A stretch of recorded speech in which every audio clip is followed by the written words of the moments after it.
Hi hello ನಮಸ್ಕಾರ ಎಲ್ರಿಗೂ. ನಾನು ನಿಮ್ಮ ಆಪ್ಷನ್ ಎಂಟರ್. ಸೊ ಇವತ್ತಿನ ಒಂದು ಪೋಸ್ಟ್ ಮಾರ್ಕೆಟ್ ವಿಡಿಯೋಗೆ ಸ್ವಾಗತ ಸುಸ್ವಾಗತ. ಸೊ ಇವತ್ತು ಗಿಫ್ಟ್ ನಿಫ್ಟಿ ಶೋ ಮಾಡಿರೋ ಥರನೇ ನಿಫ್ಟಿ ಒಂದು 100+ ಪಾಯಿಂಟ್ಸಲ್ಲಿ ಗ್ಯಾಪ್ ಡೌನ್ ಆಗಬೇಕಾಗಿತ್ತು. ಬಟ್ ಸೊ ಒಂದು 40 ಇಂದ 50 ಪಾಯಿಂಟ್ಸ್ ಅಷ್ಟೇ ಗ್ಯಾಪ್ ಡೌನ್ ಆಯಿತು. ತುಂಬ ಏನು ಗ್ಯಾಪ್ ಡೌನ್ ಆಗಲಿಲ್ಲ, ಬಟ್ ಸಸ್ಟೈನ್ ಆಗುತ್ತೆ ಅಂತ ಅಂದ್ಕೊಂಡಿದ್ದೆ. ಪ್ರೀ ಮಾರ್ಕೆಟಲ್ಲಿ ನೋಡ್ತಾ ಇದ್ದರೆ, ಯಾಕಂದರೆ ಮೋರ್ ದೆನ್ 100 ಪಾಯಿಂಟ್ಸ್ ಇರ್ತಕ್ಕಂಥ ಗಿಫ್ಟ್ ನಿಫ್ಟಿ ಶೋ ಮಾಡ್ತಿರ್ತಕ್ಕಂಥದ್ದು ಇಲ್ಲಿ ಬರೀ 40 ಪಾಯಿಂಟ್ಸ್ ಗ್ಯಾಪ್ ಡೌನಲ್ಲಿ ಓಪನ್ ಆಗ್ತಿದೆ ಅಂತಂದರೆ ಅರೌಂಡ್ ಬುಲ್ಸ್ ರೆಡಿ ಇದ್ದಾರೆ ಮಾರ್ಕೆಟಲ್ಲಿ ಬೈಯಿಂಗ್ಗೆ ಮಾಡಲಿಕ್ಕೆ.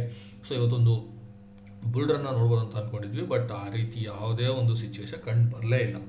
ಸೊ ನೋಡ್ತಾ ಇರ್ಬೋದು, ಅರೌಂಡ್ 10ವರೆಗೂ ಮಾರ್ಕೆಟ್ ಫಾಲ್ ಆಗೋದಲ್ಲೇ ಇತ್ತು. ಫಾಲ್ ಆಗಿ ಅದಾದಮೇಲೆ ಅರೌಂಡ್ 130ವರೆಗೂ ಮಾರ್ಕೆಟ್ ಕನ್ಸಾಲಿಡೇಷನ್ ಅದೇ ಮೂಡ್ನಲ್ಲೇ ಇತ್ತು. ಬಟ್ ಒಂದೊಳ್ಳೆ ಗುಡ್ ನ್ಯೂಸ್ ಏನು ಅಂತಂದರೆ 25,500 ಮಾರ್ಕೆಟ್ ಬ್ರೇಕ್ ಮಾಡಿಲ್ಲ. ಸೊ ಮಾರ್ಕೆಟ್ ಕೆಳಗಡೆ ಬಂದಿರ್ಬೋದು, ಬಟ್ ಅದನ್ನು ಸಪೋರ್ಟ್ ಆಗಿ ತೊಗೊಂಡು ಮಾರ್ಕೆಟ್ ಅದ್ರ ಮೇಲ್ಗಡೆ ಟ್ರೇಡ್ ಆಗ್ತಾ ಇದೆ. ಸೊ 130 ಮೇಲೆ ಮಾರ್ಕೆಟ್ ಒಂದು ರಿಕವರಿನ ತೊಗೊಳ್ತು, ಬಟ್ ಅಗೇನ್ ಮಾರ್ಕೆಟ್ ಮತ್ತೆ ಡೌನ್ಗೆ ಬಂದು ಒಂದು ಕನ್ಸಾಲಿಡೇಷನ್ ಮೂಡಲ್ಲಿ ಇದೆ ಅಂತಲೇ ನಾವು ಹೇಳ್ಬೋದು ಇವತ್ತು ಮಾರ್ಕೆಟ್. ಸೊ ಈ ಒಂದು ಮಾರ್ಕೆಟ್ ಬಿದ್ದಿರೋದಕ್ಕೆ ಕಾರಣ ಏನು ಅಂತ ನಾವು ನೋಡೋದಾದರೆ, ಇಲ್ಲಿ ಒಂದು ಮೇಜರ್ ಆಗಿ 3 ಥಿಂಗ್ಸ್ ಇತ್ತು ನಮಗೆ. ವೇಟೆಡ್ ಆವರೇಜಲ್ಲಿ HDFC, ICICI ಮತ್ತು ರಿಲಯನ್ಸ್, ಈ ಮೂರನ್ನು ತುಂಬ ವೇಟೆಡ್ 1/3 ಆವರೇಜ್ ಇರ್ತಕ್ಕಂಥದ್ದೇ ಈ 3 ಕಂಪ್ನಿ.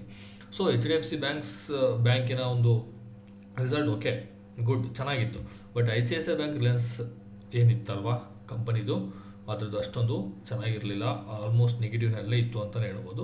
ಅದಕ್ಕೋಸ್ಕರ ನೀವು ನೋಡ್ತಾ ಇರ್ಬೋದು, ರಿಲಯನ್ಸ್ 3% ಡೌನಲ್ಲಿದೆ, ICICI ಬ್ಯಾಂಕ್ 2% ಡೌನಲ್ಲಿದೆ. ಆಲ್ಮೋಸ್ಟ್ IT ಇಂಡೆಕ್ಸೂ ಅಷ್ಟೇ ಎಲ್ಲ ಮಿಕ್ಸ್ ಇದೆ. IT ಇಂಡೆಕ್ಸಲ್ಲಿ ವಿಪ್ರೋ 8% ಡೌನಲ್ಲಿ ಮೂಮೆಂಟನ್ನು ತೊಗೊಂಡಿದೆ, ಇವತ್ತು ಡೌನ್ ಆಗಿದೆ. ಸೊ ಬಟ್ ಏನು ಅಂದರೆ 1 or 2 ಈ ಕನ್ಸ್ಯೂಮರಲ್ಲಿ ನೀವು ನೋಡ್ತಾ ಇರ್ಬೋದು, ಕನ್ಸ್ಯೂಮರ್ ನಾನ್ ಡ್ಯೂರಬಲ್ ಇದೊಂದು ಗ್ರೀನಲ್ಲಿದೆ ಹೇಳ್ಬೇಕಂದ್ರೆ. ಸೊ ITCನೇ ತುಂಬ ಚೆನ್ನಾಗಿ ಇವತ್ತು ಪರ್ಫಾರ್ಮ್ ಮಾಡಿದೆ, ಮೋರ್ ದ್ಯಾನ್ 1% ಮೂಮೆಂಟನ್ನು ತೊಗೊಂಡಿದೆ. ಬಟ್ ನಮಗಿಲ್ಲಿ ಮೇಜರ್ ಆಗಿ ಮಾರ್ಕೆಟ್ಗೆ ಇಂಪ್ಯಾಕ್ಟ್ ಆಗ್ತಾ ಇರ್ತಕ್ಕಂಥ ಫ್ಯಾಕ್ಟರ್ಸ್ ಯಾವ್ಯಾವುದು ಅಂದರೆ, ಒಂದು ರಿಲಯನ್ಸ್, ICICI ಮತ್ತು HDFC ಯಾವುದೇ ರೀತಿ ಒಂದು ಬುಲ್ಲಿಶ್ ಮೂಮೆಂಟಮ್ನ ನಮಗೆ ಕಂಡು ಬರ್ತಾ ಇಲ್ಲ. ಅದರಲ್ಲಿ ICICI 2% ಬಿದ್ದಿದ್ರೆ, ರಿಲಯನ್ಸ್ 3% ಬಿದ್ದಿದೆ. ಸೊ ಮಾರ್ಕೆಟ್ ಡೌನ್ ಆಗಲೇಬೇಕು ಈ ಒಂದು ಇದರಲ್ಲಿ ನೋಡ್ತೀವಿ ಅಂತ ಅಂದರೆ, ಯಾಕಂದರೆ ರಿಸಲ್ಟ್ ಅಷ್ಟೊಂದು ಲುಕ್ರೇಟಿವ್ ಆಗಿ ಇಲ್ಲ ಅಂತಲೇ ಹೇಳ್ಬೋದು. ಸೊ ಇದಕ್ಕೋಸ್ಕರ ಮಾರ್ಕೆಟ್ ಇವತ್ತು ಏನಾಗಿದೆ, ಒಂದು ಡೌನ್ ಸೈಡಲ್ಲೇ ಮೂಮೆಂಟನ್ನು ತೊಗೊಳ್ತು ಅಂತಲೇ ಹೇಳ್ಬೋದು. ಸೊ ಹಾಗಾದರೆ ಮಾರ್ಕೆಟಲ್ಲಿ ಎಲ್ಲಿ ಜಾಸ್ತಿ ಹಾಗಾದರೆ ಓಪನ್ ಇಂಟ್ರೆಸ್ಟ್ನ ನಾವು ನೋಡಲಿಕ್ಕೆ ಸಿಗ್ತಾ ಇದೆ ಅಂತ ಅಂದರೆ ನಾಳೆ ಇರ್ತಕ್ಕಂಥ ಎಕ್ಸ್ಪೈರಿಗೆ ಹೈಯೆಸ್ಟ್ ಓಪನ್ ಇಂಟ್ರೆಸ್ಟ್ ಇರ್ತಕ್ಕಂಥದ್ದು 25,500 ಹೈಯೆಸ್ಟ್ ಓಪನ್ ಇಂಟ್ರೆಸ್ಟ್ ಇದೆ. ಅಂದರೆ ಪುಟ್ ಸೆಲ್ಲರ್ಸ್ 25,500 ಹೈಯೆಸ್ಟ್ ಕಾಲ್ ಸೆಲ್ಲರ್ಸ್ ಬಂದು 25,800 ಇದ್ದಾರೆ. ಸೊ PCR ರೇಷೋ ನಮಗೆ 0.7 0.7 ಅಂದರೆ ಆಬ್ವಿಯಸ್ಲಿ ಮಾರ್ಕೆಟ್ ಗ್ರೀನಲ್ಲಿ ರೆಡ್ಡಲ್ಲಿನೇ ಇದೆ, ಅಂದರೆ ಬೇರಿಶಲ್ಲಿನೇ ಇದೆ ಅಂತಲೇ ಹೇಳ್ಬೋದು.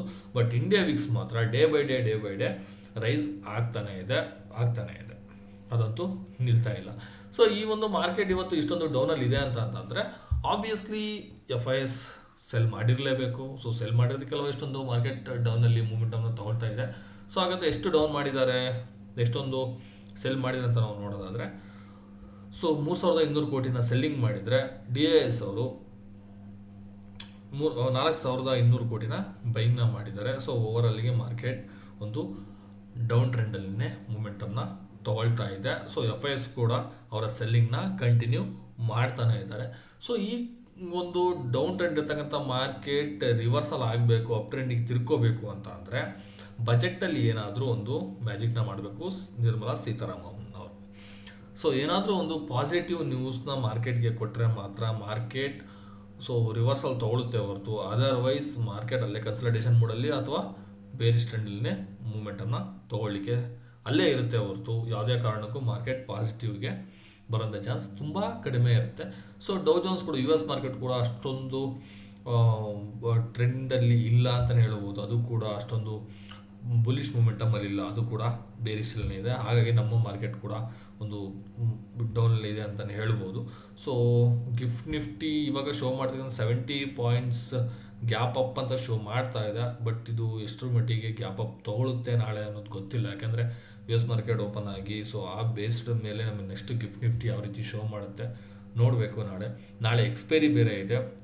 ಐ ಥಿಂಕ್ ಎಕ್ಸ್ಪೈರಿ ನಾಳೆ ಯಾವ ಒಂದು ಇದರಲ್ಲಿ ಆಗುತ್ತೆ ಅಂದರೆ ಅರೌಂಡ್ 25,500 25,700 ಈ 200 ಪಾಯಿಂಟ್ಸ್ ಗ್ಯಾಪಲ್ಲೇ ಮಾರ್ಕೆಟ್ ನಾಳೆ ಕ್ಲೋಸ್ ಆಗುವಂಥ ಚಾನ್ಸಸ್ ಇದೆ ಅಂತ ಅಂದ್ಕೊಂಡಿದ್ದೀನಿ. ಯಾಕೆ ಅಂತಂದರೆ ಮಾರ್ಕೆಟಲ್ಲಿ ಯಾವುದೇ ಗುಡ್ ನ್ಯೂಸ್ ಇಲ್ಲ ಮತ್ತು ಯಾವುದೇ ಬ್ಯಾಡ್ ನ್ಯೂಸ್ ಕೂಡ ಇಲ್ಲ ಸದ್ಯದ ಪರಿಸ್ಥಿತಿ. ಯಾಕೆಂದರೆ ಇವತ್ತು ಆಲ್ರೆಡಿ ಮಾರ್ಕೆಟ್ ರಿಯಾಕ್ಟ್ ಮಾಡಿದೆ ಈ 3 ಕಂಪನಿಯ ರಿಸಲ್ಟಿನ ಬೇಸಿಸ್ ಮೇಲೆ. ಸೊ ನಾಳೆ ಇರ್ತಕ್ಕಂತಹ ಒಂದು ಎಕ್ಸ್ಪೈರಿ ಮಾರ್ಕೆಟ್ ಈ ಒಂದು 200 ಪಾಯಿಂಟ್ಸ್ ಬಿಟ್ವೀನಲ್ಲೇ ಕ್ಲೋಸ್ ಆಗೋವಂಥ ಚಾನ್ಸ್ ಇದೆ ಅಂತ ಅಂದ್ಕೊಂಡಿದ್ದೀನಿ.